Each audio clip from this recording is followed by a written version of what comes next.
Boa noite. Boa noite. Após rejeição das contas do governo no TCU, Dilma se reúne com o novo ministério. Procurador-Geral da República confirma que Eduardo Cunha tem contas na Suíça. 5 PMs e um guarda civil são presos, suspeitos de participar das chacinas de Osasco e Barueri. Secretário da Segurança afirma que a investigação deverá levar a novas prisões. Haddad decide que o aplicativo Uber só pode trabalhar com taxistas. E no Dia do Nordestino, a história dos migrantes que ajudaram a construir São Paulo.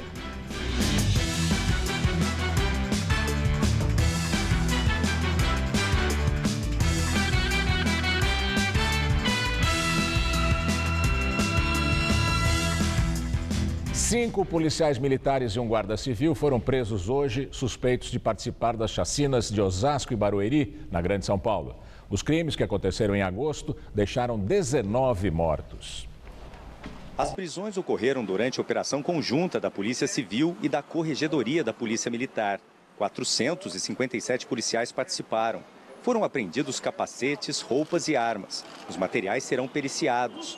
Os suspeitos foram detidos após a quebra de álibi. Eles informaram que estavam em um local, mas na realidade estavam em outro. Foi o que revelou o monitoramento do sinal dos celulares dos investigados.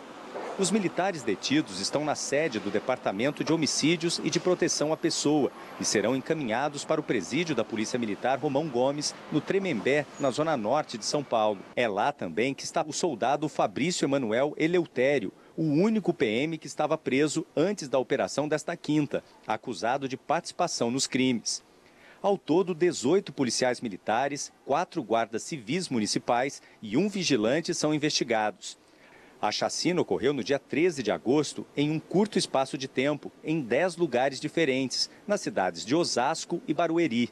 Naquela noite, 18 pessoas morreram e 7 ficaram feridas.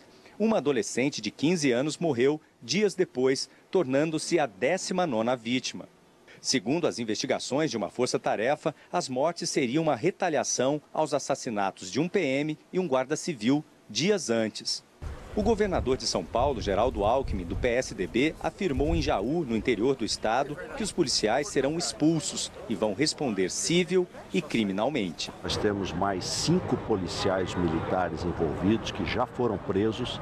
Com um que estava preso, são 6 policiais militares e um guarda civil metropolitano. É questão de honra, elucidar o crime, prender os criminosos. O secretário da Segurança Pública de São Paulo, Alexandre de Moraes, não descartou a participação de outros policiais na chacina de Osasco e Barueri. E que estes policiais presos hoje teriam participado de outra chacina dias antes na Grande São Paulo. Mas voltou a afirmar que não há um grupo de extermínio dentro da PM. Um grupo de extermínio se reúne com uma finalidade para exterminar sempre determinadas vítimas que apresentam condições semelhantes, não? Ideológicas, por exemplo, ou orientação sexual, ou questão econômica. Nós não temos aqui grupos de extermínio, nós temos assassinos. O que eu garanto aqui a todos é que a força-tarefa vai continuar com o mesmo empenho que vem até agora. Depois da rejeição das contas do ano passado do governo Dilma pelo TCU, o ministro da Casa Civil, Jacques Wagner, afirma que a batalha agora será no Congresso Nacional. Por unanimidade, o Tribunal de Contas da União aprovou o relatório do ministro Augusto Nardes. Ele apontou uma série de irregularidades, entre elas as chamadas pedaladas fiscais, manobras contábeis feitas pelo governo para maquiar as finanças públicas. Benefícios sociais como Bolsa Família e Seguro-Desemprego eram pagos por bancos estatais, sem que o Tesouro Nacional tivesse feito o devido repasse dos valores a esses bancos. Os erros apontados pelo TCU somam 106 bilhões de reais. Nardes afirmou que houve descontrole e desgovernança fiscal. Agora, o parecer do TCU vai para o Congresso Nacional, que decidirá sobre as contas. Se forem rejeitadas, a oposição ganha elementos para pedir o impeachment da presidente Dilma Rousseff. essa decisão do Tribunal de Contas da União agrava muito a situação da senhora presidente da República. E a tentativa nefasta de constranger os tribunais, como fez o advogado-geral da União, permitiu talvez que se escrevesse a pior, a mais triste página na história daquela que é uma instituição de Estado. O presidente da Câmara dos Deputados, Eduardo Cunha, do PMDB, acredita que a decisão sobre as contas só deve sair no ano que vem. Prazo que pode demorar. O tempo de sair da comissão mista pode ser longo também. Não sabemos qual tempo que vai levar, até porque você está em apreciação de LDO pendente, da lei orçamentária. Provavelmente esse ano não será apreciado a comissão mista, na minha opinião de conhecedor da comissão. O presidente do Senado, Renan Calheiros, também do PMDB, disse que o parecer do TCU vai seguir os prazos do Congresso Nacional. O julgamento político, ele se submete a regras e a prazos. Não há como fazer diferente. O ministro da Casa Civil, Jacques Wagner, prevê uma batalha no Congresso Nacional. Para ele, o processo das contas correu no TCU de forma extremamente precipitada e atropelada. Após a decisão do Tribunal de Contas da União de recomendar a rejeição das contas do ano passado do governo, a presidente Dilma Rousseff convocou reunião com 31 ministros. É a primeira vez que ela se reúne com todos eles após a reforma anunciada na semana passada. O encontro aconteceu hoje à tarde no Palácio do Planalto. Segundo o jornal O Estado de São Paulo, Dilma assistiu à sessão do TCU ontem no Palácio da Alvorada e teria dito que vai defender o seu mandato até o fim. Ainda segundo o jornal, um ministro relatou que Dilma disse que não existe nada contra ela e que não poderia pagar pelo que ela não fez. E agora vamos ao comentário de política com o José Neumann Pinto. Bem, depois de perder 3 vezes por 8-0 no Tribunal de Contas da União, no qual o relator Augusto Nardes fez um relatório completo sobre as chamadas pedaladas ilícitas, irregulares, ilegais, fiscais nas contas de 2014, dizer que não fez nada nos leva a raciocinar de 2 a 1 hipótese, né? Ou ela está mentindo para não se incriminar, e isso a lei permite, mas não é adequado para um chefe de Estado, tá certo? E nem de governo, ou ela simplesmente não tem ideia do que acontece ali no gabinete ao lado, no palácio, não sabe o que os seus auxiliares estão fazendo. Isso é grave de qualquer jeito.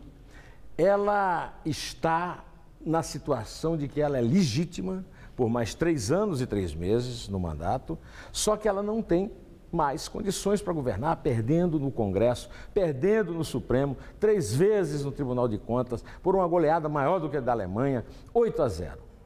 Agora, do outro lado, depois de ter assistido e vibrado com o resultado da goleada, a oposição resolveu acelerar o processo de impeachment dela. E está fazendo isso de uma forma cínica, burra e inconsequente.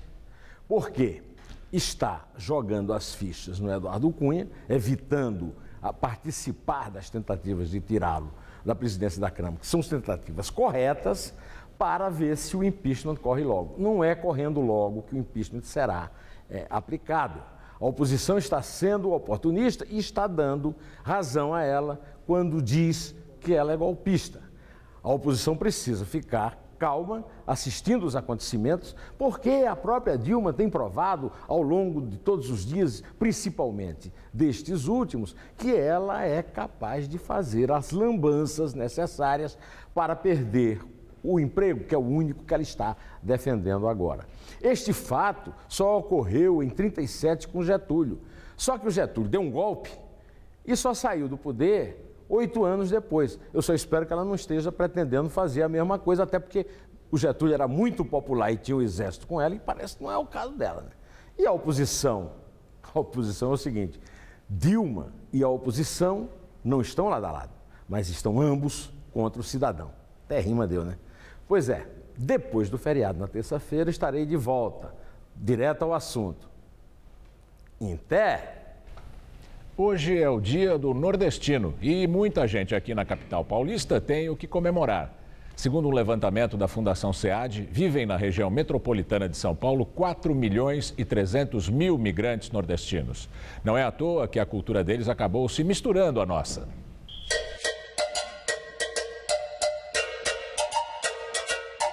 Um cantinho assim, com uma cozinha arretada, nem parece São Paulo. É que os donos fazem questão de deixar o espaço no bairro de Santana, na Zona Norte, com a cara da terra natal. O Hordley e a Flávia vieram de Ilhéus, na Bahia, há 9 anos para ajudar a mãe dela num restaurante de comidas típicas. E assim, acabaram fazendo da cultura local seu novo negócio. Hoje, eles são donos do restaurante, que também faz entregas. Você vai comer coisas que normalmente você não acha aqui, né? Então, e a gente procura fazer e manter aquela tradição dos temperos, a mesma forma do preparo. Minha mãe sempre fala, olha, Flávia, a gente tem que fazer na cozinha para o outro, mas como se fosse a gente que fosse comer. E como não existe baiano sem folia, eles dão um jeito de passar isso na culinária. Principalmente atender bem, né? E deixar a pessoa, quando ela comer, ela fecha o olho assim, ela pensa que dá até para ouvir o barulho do mar na Bahia. E é claro que não tem jeito melhor de conhecer o Nordeste do que pelo sabor. Aqui até já tá um cheirinho, ó, delicioso. E a Flávia, como boa baiana, vai fazer o que aí pra gente? O acarajé. Não precisa nem dizer que o acarajé é um dos carros-chefe da casa. Quem também usou as tradições originais para começar uma nova vida aqui em São Paulo foi o seu geminiano. Ele veio da Paraíba para São Paulo em 1970 e já começou a lutar para ganhar a vida. Fui jockey, depois fui metalúrgico, depois motorista de ônibus, motorista de táxi, motorista de caminhão, tive caminhão próprio, feirante. Mas o sonho do seu geminiano era trabalhar com os quitutes de onde ele veio, mesmo morando aqui em São Paulo. E agora olha esse sonho aí estendido na mesa. Dobradinha, feijão de corda, galinha. Tenho raízes nordestinas, então me agrada bastante. E o jabá também é muito bom. O jabá daqui, você pega uma porçãozinha de jabá com uma mandioca cozida, uma delícia. Em terras paulistas, o seu geminiano casou e construiu uma família. Já tem até neto. E como a turma toda ajuda no restaurante, todo mundo fica com um pezinho lá no Nordeste. Sei tudo do Nordeste. E tenho 2 filhos com ele, que adoram o Nordeste. Tenho uma filha, um filho. Nós estamos sempre lá. Me sinto em casa, muito querido, todo mundo. Agradeço muito essa cidade. A cidade é maravilhosa.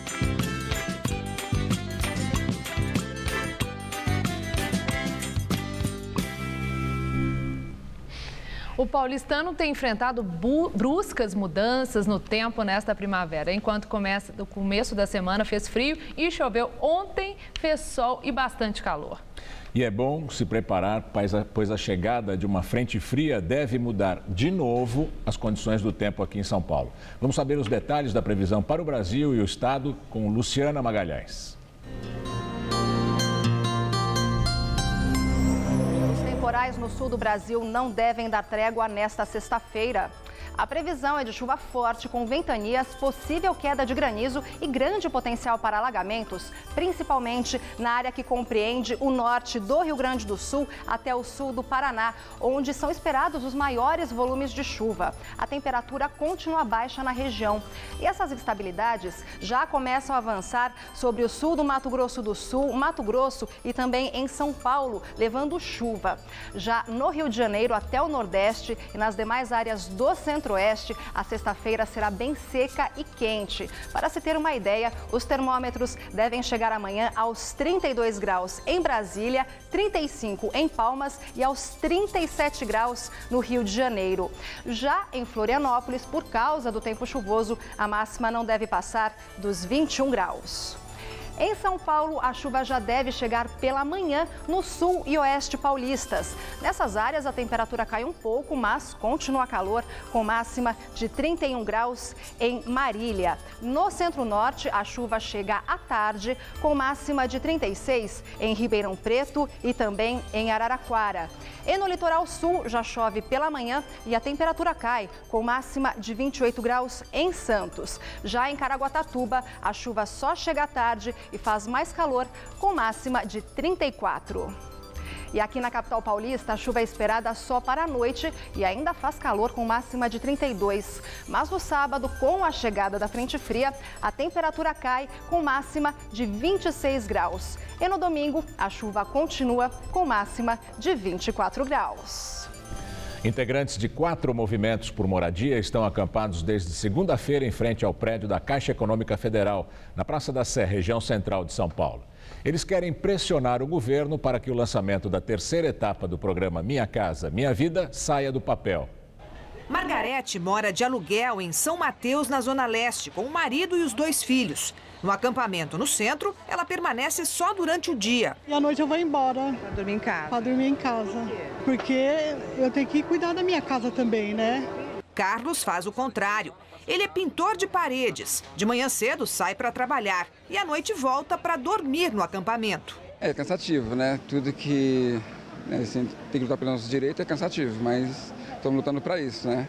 Se nossos governantes verem nosso lado também que é cansativo, a gente faz a nossa parte, que é trabalhar, pagar o imposto. Vera, já beneficiada com o financiamento da casa onde mora, coordena a cozinha, improvisada debaixo de uma lona.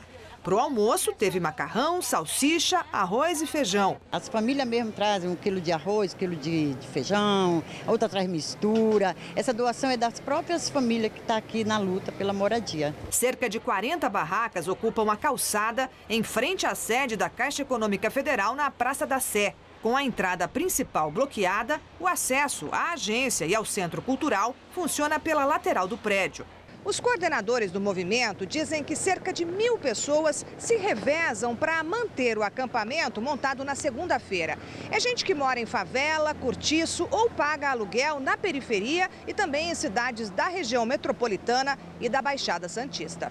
Eles querem que o governo federal lance a terceira etapa do Minha Casa Minha Vida, retome os 20.000 contratos pendentes e volte atrás nos cortes anunciados para o programa. Nós já tivemos em Brasília em várias reuniões, várias negociações desde o ano passado, porque nós já fomos até lá em manifestação e simplesmente o programa não aconteceu. A gente entende que o Brasil passa por dificuldades financeiras, mas o ajuste fiscal não pode ser em cima dos programas sociais. Ontem houve confusão quando um outro grupo tentou invadir o prédio desocupado vizinho ao acampamento. Hoje a polícia cuidava da vigilância. No meio da tarde, uma parte dos acampados seguiu em passeata até a sede da CDHU. O protesto foi para cobrar do governo do estado eficiência na política de habitação. Cerca de 100 manifestantes bloquearam o trânsito na Rua Boa Vista. A coordenação do movimento disse que avisou as autoridades. O Procurador-Geral da República, Rodrigo Janot, confirmou à Câmara dos Deputados que Eduardo Cunha e alguns parentes têm contas na Suíça. Segundo Janot, os saldos foram bloqueados pelas autoridades suíças. A informação foi transmitida ao líder do PSOL, Chico Alencar, que tinha pedido esclarecimentos sobre o caso. Agora, o PSOL pretende entrar com uma representação no Conselho de Ética da Câmara. Cunha já é investigado no Supremo Tribunal Federal, envolvido no esquema de corrupção na Petrobras. Ele nega ter contas na Suíça e garante que não vai deixar a presidência da Câmara. Segundo o jornal O Globo, Cunha teria fechado 2 das 4 contas na Suíça em abril do ano passado, um mês depois do início da Operação Lava Jato. Direto de Brasília, Josias de Souza fala sobre as reações do governo e da oposição à decisão do Tribunal de Contas da União. As grandes crises costumam proporcionar grandes ensinamentos. As pessoas costumam aprender com os seus tropeços. Em Brasília está ocorrendo o oposto. A decisão do Tribunal de Contas da União de reprovar as contas do governo Dilma referentes ao ano de 2014 movimentou a capital. Dilma reuniu seus ministros para começar a esboçar a reação, que se transfere agora para o Congresso Nacional. Na outra ponta, a oposição se arma para deflagrar a guerra do impeachment. O impeachment, se vier a acontecer, tramitará pelas 2 casas do Legislativo. O processo é aberto na Câmara e, se for aprovado, o julgamento ocorre no Senado. Para não cair, Dilma Rousseff se junta ao que há de pior na política brasileira. Se tiver votos nos plenários da Câmara e do Senado, não importa a biografia, receberá de Dilma cargos e verbas. A presidente cerca de mimos o senador Renan Calheiros, o enroladíssimo presidente do Senado. Dilma espera contar com a simpatia de Renan. E a oposição, para derrubar Dilma, se abraça gostosamente ao também enrolado Eduardo Cunha. Não importa que tenha contas secretas na Suíça. Enquanto for presidente da Câmara, cabe a Eduardo Cunha dar prosseguimento, deflagrar o pedido de impeachment. As cenas observadas em Brasília são constrangedoras. A civilização de um país é o que sobra para ser desenterrado 1000 anos depois. Vai ser muito curioso quando no futuro os fósseis de petistas e tucanos forem encontrados agarrados aos esqueletos de Renan Calheiros e Eduardo Cunha. Os arqueólogos de certo concluirão que essa gente mantinha entre si uma relação do tipo uma mão lava a outra. O difícil vai ser distinguir quem fazia desaparecer o sabonete. Boa noite. A Ordem dos Advogados do Brasil criou uma comissão interna de juristas para analisar o parecer do Tribunal de Contas da União, rejeitando as contas do ano passado do governo Dilma. Segundo a OAB, se concluir que houve responsabilidade direta da presidente nas irregularidades, poderá apresentar ao Congresso um pedido de impeachment. O grupo tem 30 dias para avaliar a questão. No Senado, a CPI do CAF rejeita a convocação do ex-presidente Lula e do filho dele, Luiz Cláudio Lula da Silva. Além deles, a base do governo conseguiu evitar a convocação dos ex-ministros Gilberto Carvalho e Erenice Guerra. Os requerimentos foram apresentados pelo presidente da CPI, senadora Thaídes Oliveira, do PSDB. O parlamentar queria que eles explicassem as suspeitas de corrupção para a edição de uma medida provisória em benefício do setor automotivo em 2009, no governo Lula. A maioria dos senadores entendeu que o caso não tem nenhuma conexão com a CPI, que investiga irregularidades no Conselho Administrativo de Recursos Fiscais, órgão que julga apelações contra multas impostas pela Receita Federal. Boa parte destas informações de investigação, desta MP 471, nós temos aqui nos nossos computadores já fornecido pela Operação Zelotes. A única conexão é o fato de terem sido citados duas pessoas que, esse sim, tem muito envolvimento em questões relativas ao CARF, que são dois escritórios, um de advocacia e o outro de consultoria. Polícia Federal deflagra nova fase da Operação Zelotes. Foram cumpridos mandados de busca e apreensão no Rio de Janeiro e Brasília. Os alvos foram escritórios de advocacia e 2 endereços residenciais. A ação de hoje está relacionada a um conselheiro do CAF, Conselho Administrativo de Recursos Fiscais. O nome dele não foi revelado e ninguém foi preso.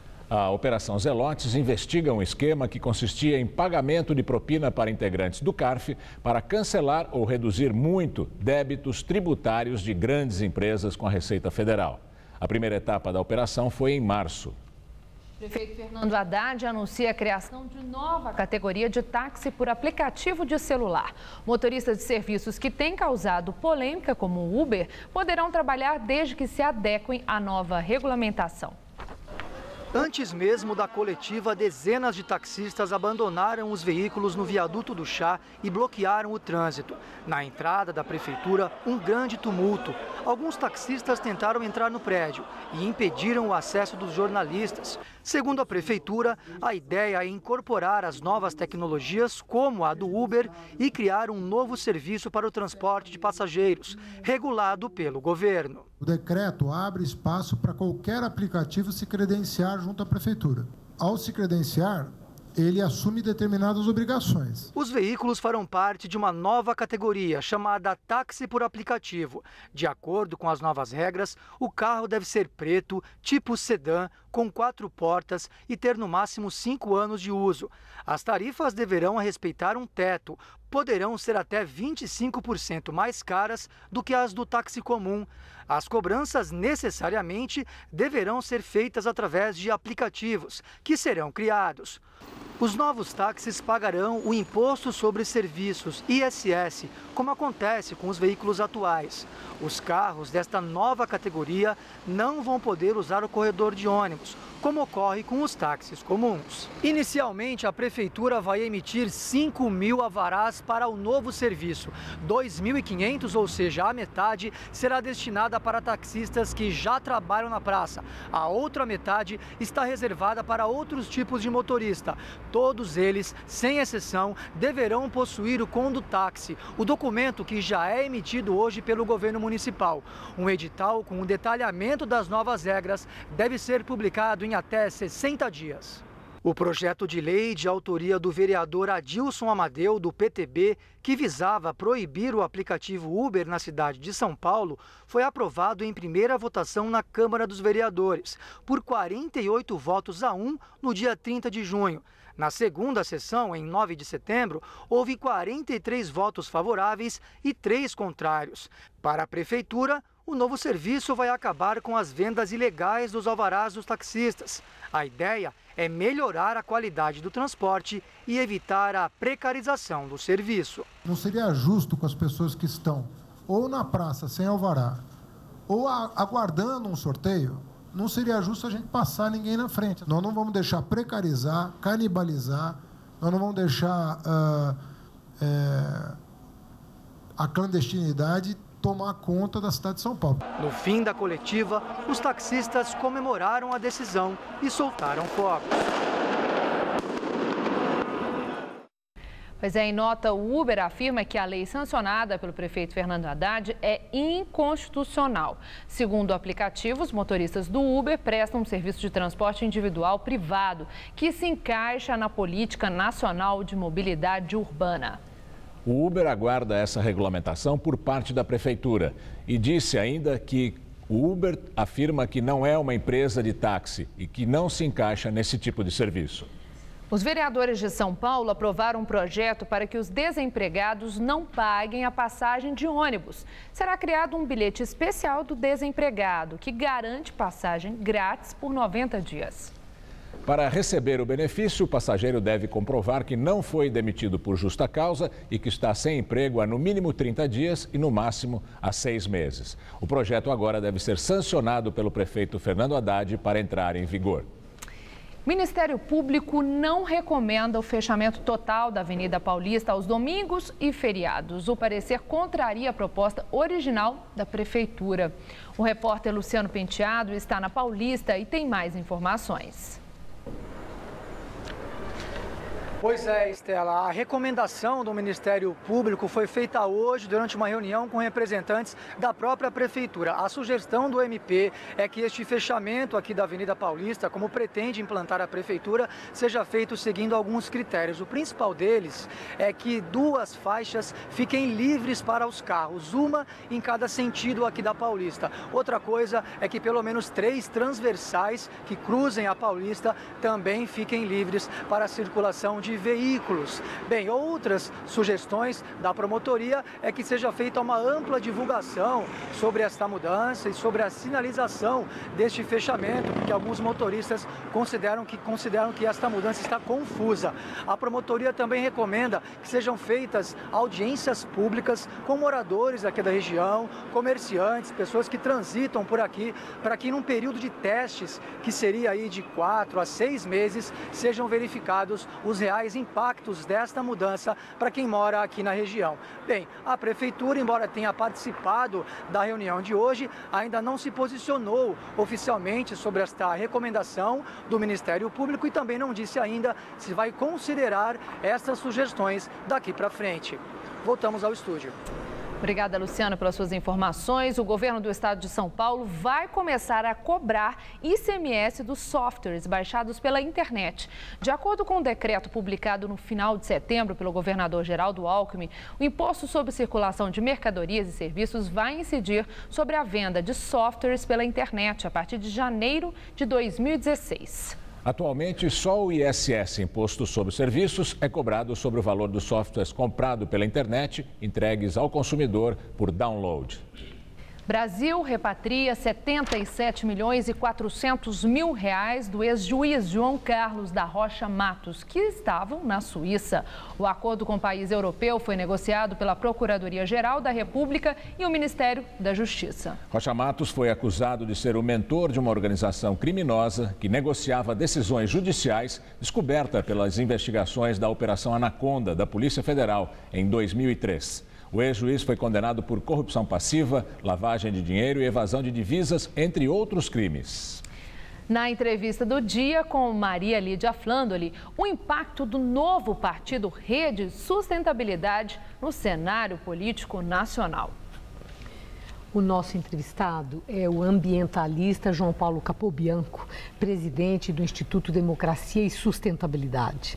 Capobianco foi secretário executivo do Ministério do Meio Ambiente e também foi coordenador da campanha de Marina Silva à presidência em 2010 e integrou a coordenação de campanha em 2014. Agradeço você estar aqui. E cumprimento, né, a vitória do Rede Sustentabilidade, porque não foi fácil. Né, a luta para conseguir a oficialização do partido através do TSE, que finalmente vocês conseguiram. E aconteceu algo muito assim, curioso. Nem bem foi anunciada a oficialização do Rede, já nomes importantes de lideranças reconhecidas migraram para o partido.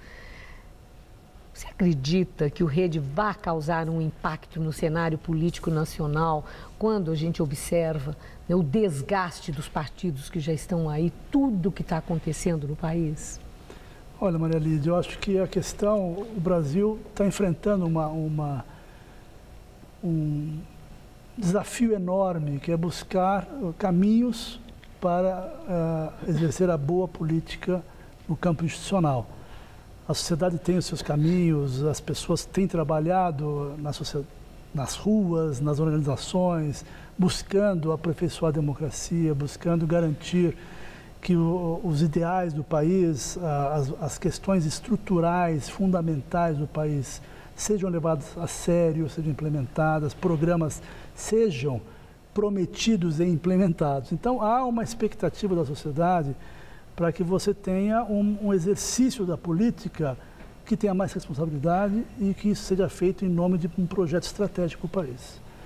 Então, nesse sentido, eu acredito que qualquer partido que assuma uma posição desse tipo e que tenha uma visão clara e seja transparente em relação à sociedade sobre a necessidade de empreender positivamente na política, tem um enorme espaço, né? Não acho que seja apenas a Rede que tem esse espaço, eu acho que esse espaço está aberto a qualquer agremiação que queira exercer esse papel. Você agora falou a Rede, como é que a gente deve falar?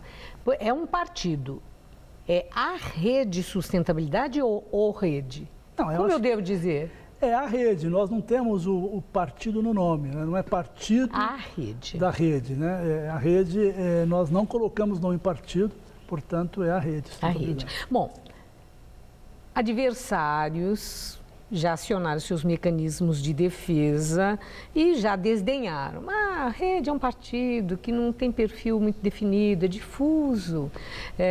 Ainda tem o personalismo da Marina Silva. Você já deve ter ouvido esse tipo de argumento de referência. Rede Sustentabilidade já nasce com uma identidade ideológica? Não, com certeza. A Rede é um processo de criação coletiva.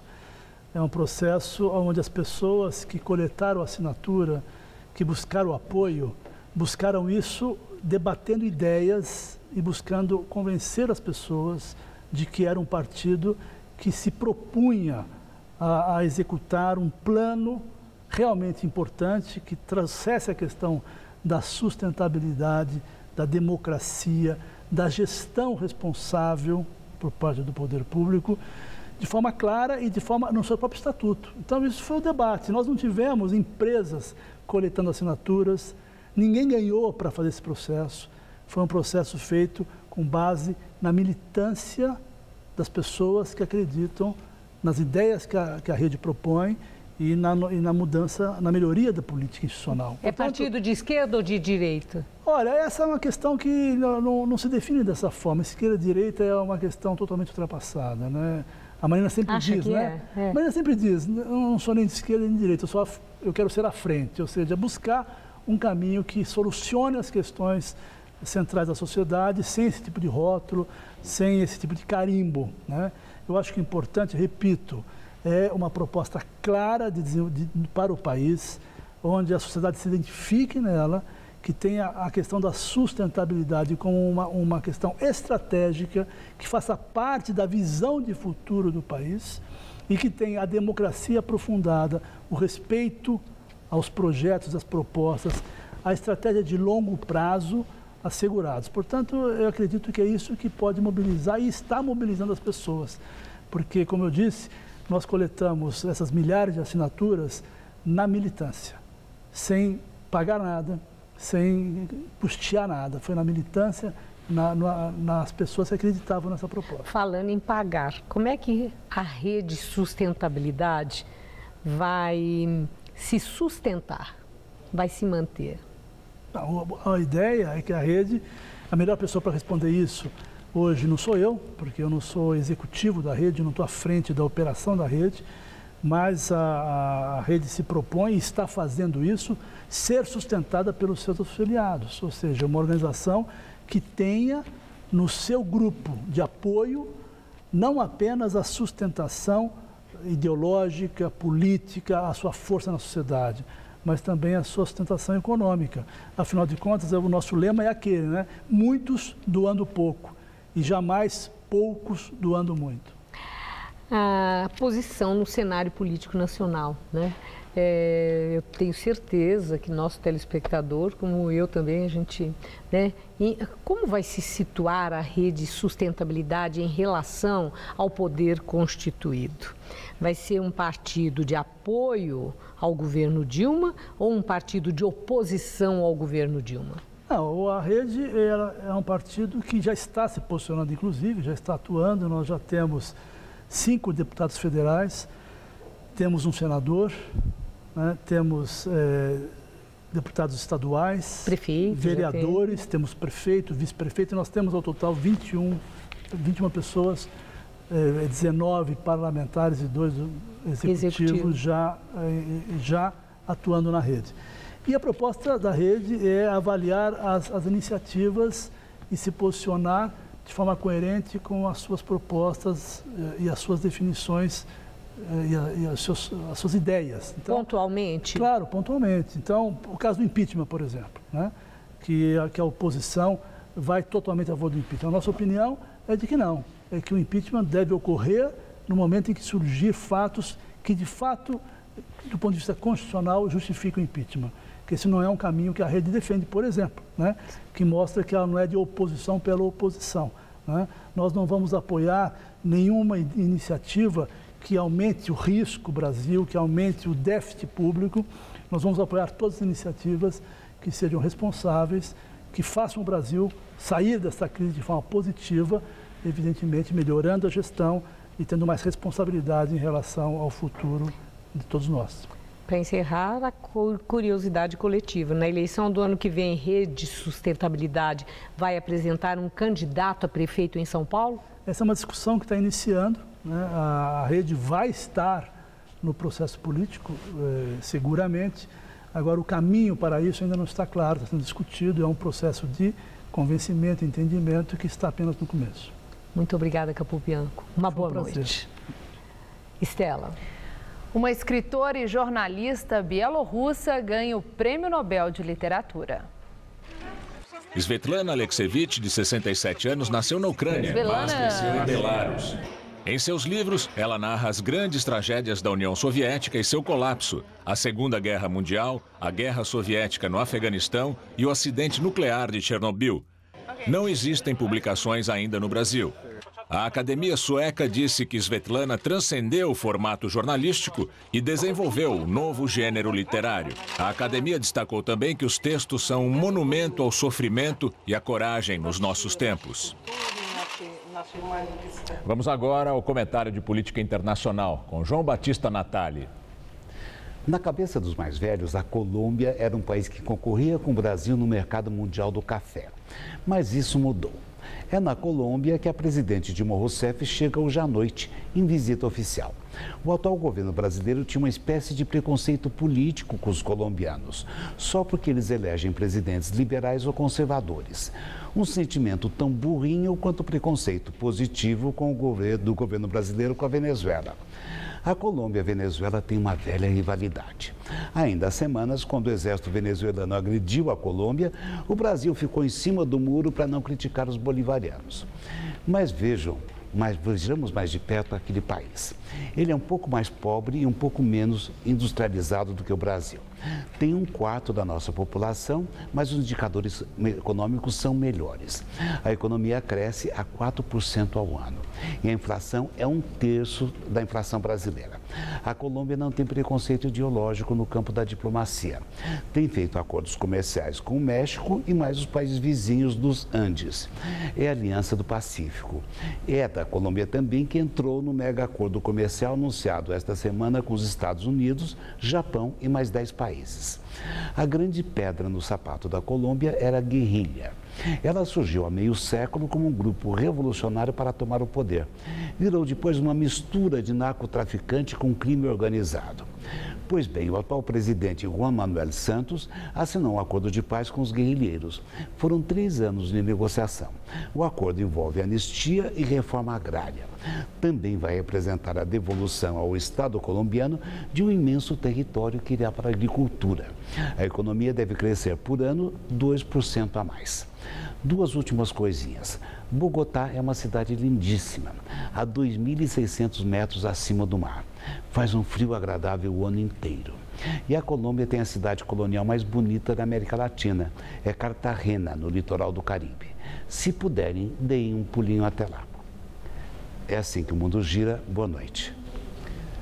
O brasileiro é o 4º maior consumidor de jogos eletrônicos do mundo. E é com esse mercado gigante que o país recebe a partir de hoje a Brasil Game Show, a maior feira de games da América Latina que acontece aqui em São Paulo.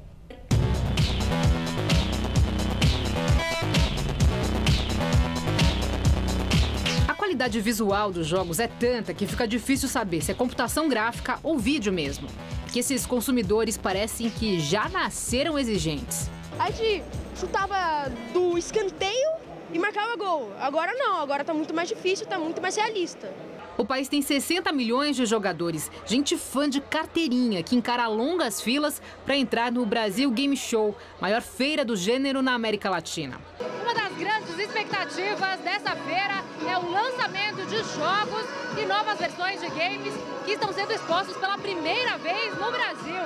E ainda não dá para levar para casa não, mas dá para experimentar, sentir um gostinho. Nesse caso, a versão 2016 tem que dançar e dançar bastante.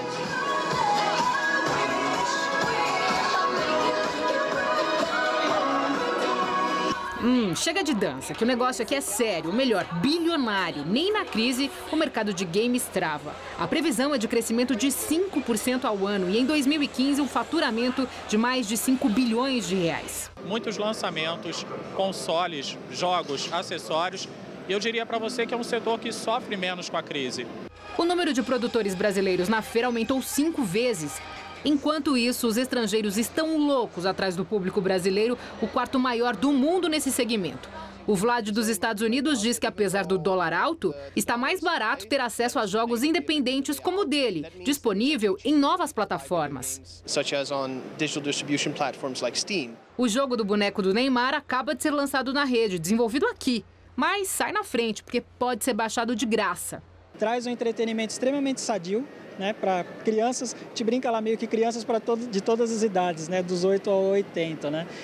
Ele também tem um pouco aí dessa questão de ser quase como se fosse um quebra-cabeça, né, então ele além de ser algo divertido, também incentiva a pensar. Outra novidade é um canal de assinatura em nuvem que está sendo chamado de Netflix dos games, mas ainda sem previsão de chegar por aqui. E para quem acha que jogo eletrônico é só lazer ou negócio, dá só uma olhada nesse grupo de deficientes físicos e mentais de uma ONG de São Paulo.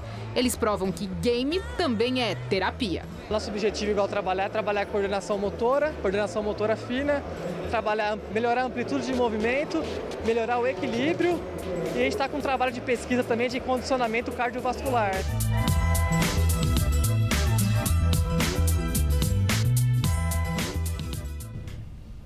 A Brasil Game Show vai até segunda-feira, dia 12, no Expo Center Norte. Os ingressos podem ser comprados pelo site do evento e custam entre R$ 75 e R$ 349. E você vai ver a seguir: novos ataques à faca aumentam a tensão em Israel e na Cisjordânia. E daqui a pouco a seleção brasileira entra em campo no primeiro jogo das eliminatórias para a Copa do Mundo. O Brasil enfrenta o Chile e tenta recuperar o bom futebol e a confiança do torcedor. Nesse mundo tudo evolui.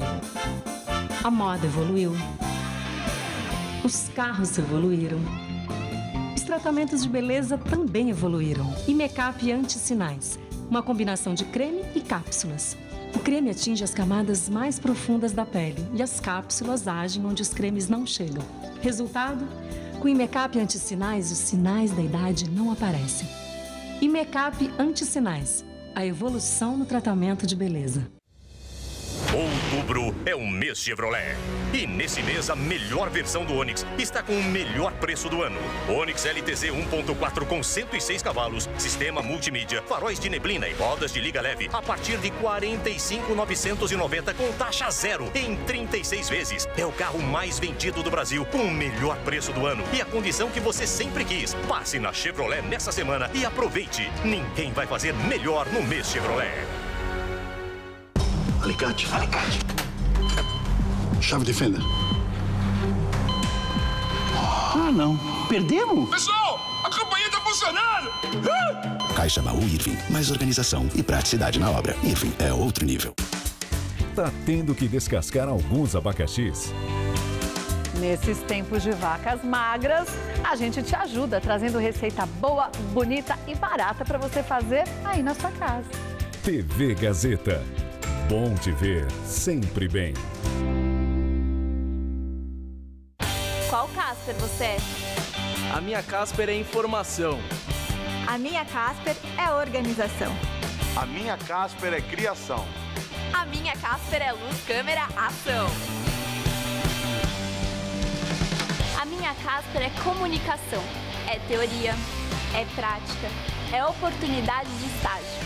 É a melhor localização. Essa é a minha Casper. E você, qual Casper você é? Nesse mundo tudo evolui. A moda evoluiu. Os carros evoluíram. Os tratamentos de beleza também evoluíram. E make-up anti-sinais, uma combinação de creme e cápsulas. O creme atinge as camadas mais profundas da pele e as cápsulas agem onde os cremes não chegam. Resultado?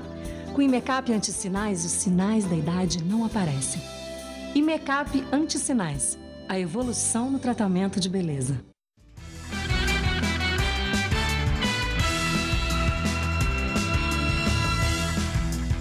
Agora as notícias do esporte com Estela Gontijo e Celso Cardoso. Começam hoje as eliminatórias sul-americanas para a Copa do Mundo da Rússia, uma das mais disputadas dos últimos tempos. Celso Cardoso. Pois é, Estela, são 10 seleções brigando por 4 vagas diretas e outra na repescagem. Hoje acontecem os 5 jogos da primeira rodada. 2 já terminaram. Em La Paz, a Bolívia perdeu do Uruguai por 2-0 e na Colômbia os colombianos enfrentaram o Peru e os colombianos venceram por 2-0. Neste momento jogam Venezuela e Paraguai, 0-0 por enquanto. Às 9 tem Argentina e Equador em Buenos Aires, enquanto daqui a pouco, 8h30 da noite, jogam Chile e Brasil em Santiago. Contrariando a tradição do futebol brasileiro, Dunga armou a seleção para jogar nos contra-ataques. O técnico Dunga não confirma, mas existe apenas uma dúvida na equipe titular que enfrenta logo mais o Chile. Jefferson deve ser o goleiro. Daniel Alves, Miranda, Davi Luiz e Felipe Luiz fecham a linha de 4 na defesa. Luiz Gustavo, Elias ou Fernandinho, Oscar e William formam o meio de campo. E no ataque, Douglas Costa e Hulk. Mesmo com pouco treinamento, o equilíbrio é a palavra de ordem no time de Dunga. O futebol moderno tem nos demonstrado, né, pro bem do futebol, que você só se defender não dá certo. Tem que também atacar o adversário, né, mais ou menos como pugilista. Se você ficar só se defendendo, uma hora ele vai te acertar. Então você tem que ter o equilíbrio entre o ataque e a defesa. Uma das vantagens do time canarinho no embate de logo mais é a ausência do meia Arangues, contundido. Para nós não faz diferença, porque o Chile é uma grande seleção, tem vários jogadores de alto nível e a gente vai se preparar para enfrentar o Chile, não vai se preparar para enfrentar um ou outro jogador. O capitão da seleção brasileira nessa nova jornada pretende trazer de volta a confiança ao grupo e principalmente aos torcedores. A principal mensagem é vencer, né? Somar o máximo de pontos possível. Vai estar iniciando uma competição difícil, uma competição que praticamente vai ser uma das mais disputadas que vai ter das últimas eliminatórias. E o mais importante vai ser a classificação para o Mundial. Para o Brasil vai ser muito difícil, né, Celso? Será que reconquista a confiança do torcedor aí se conseguir se classificar? Não, se classificar sim, porque nunca se imaginou o Brasil tendo problemas para se classificar para uma Copa do Mundo. Aliás, na história dos mundiais, o Brasil jamais ficou fora de uma Copa do Mundo. É a única seleção a ter esse retrospecto. E agora corre o risco sim, porque você tem times muito fortes. Você vê, o Uruguai venceu fora, é uma seleção candidata à Copa do Mundo. O Chile, adversário de hoje, campeão da Copa América, é candidato. A Argentina, vice-campeã do mundo, é favoritíssima. Aí você tem uma seleção como a Colômbia, por exemplo, que já fez bonito na Copa e também. Só aí já falei 4. Então, o Brasil corre risco sim e vai ganhar confiança no decorrer da competição. Vamos aguardar hoje à noite, né? É isso aí.